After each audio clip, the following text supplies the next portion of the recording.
डंडे वाली भूत। शिखा की नई नई शादी हुई थी।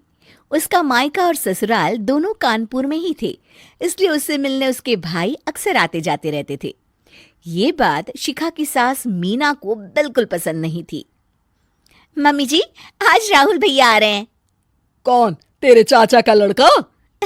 जी मम्मी जी। अरे पर वो तो दिल्ली में रहता है ना। हाँ मम्मी जी, उन्हें कल सुबह दिल्ली के लिए निकलना है, तो वो आज मुझसे मिलते हुए कल सुबह यहीं से निकल जाएंगे। हमने तो धर्मशाला खोल रखी है ना।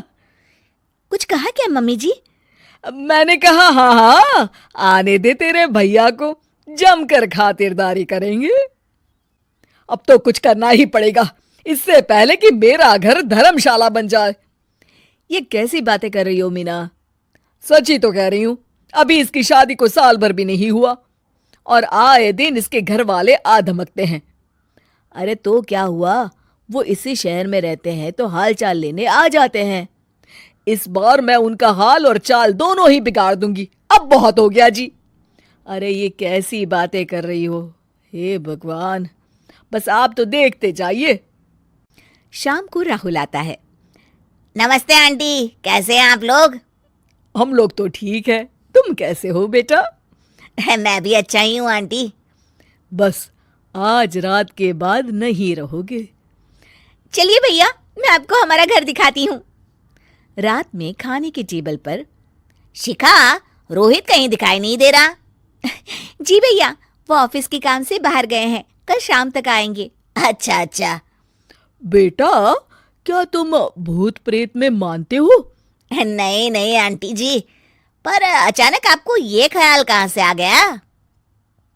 पता नहीं क्यों, कभी कभी मुझे लगता है जैसे रात के समय बैठक में कोई घूमता रहता है। ये आप क्या कह रही हैं मम्मी जी? हाँ, तुम लोग घबरा ना जाओ, इसलिए मैंने आज तक इस बारे में कुछ नहीं कहा। ये आप हो सकता है।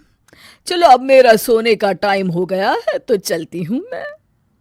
शिखा बेटा, राहुल के सोने की व्यवस्था वहीं दीवान पर कर देना। जी पापा जी। अब चलिए भी।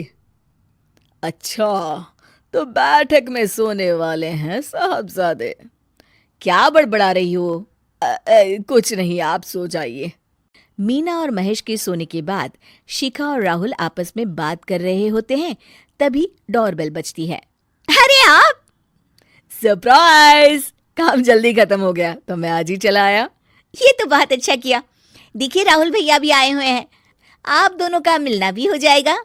कैसे हो रोहित? मैं तो ठीक हूँ भैया। शिखा, मैं भी आज यहीं सो जाता हूँ, राहुल भैया से बातचीत भी हो जाएगी। अच्छा अच्छा, ठीक है। मीना आधी रात को उठती है, कंबल मुंह से पैर तक ओढ़ के डंडा लेके बैठक में आती है और देखती है दीवान पर चादर ओढ़े कोई लेटा हुआ है।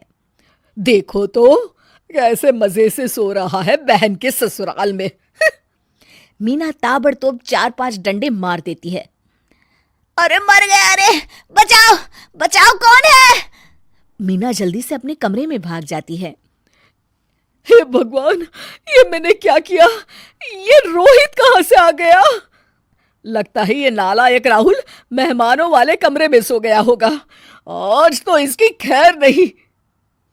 उधर बैठक में, अरे क्या हुआ रोहित? मैं बाथरूम में था, तुम्हारे चिल्लाने की आवाज सुनी।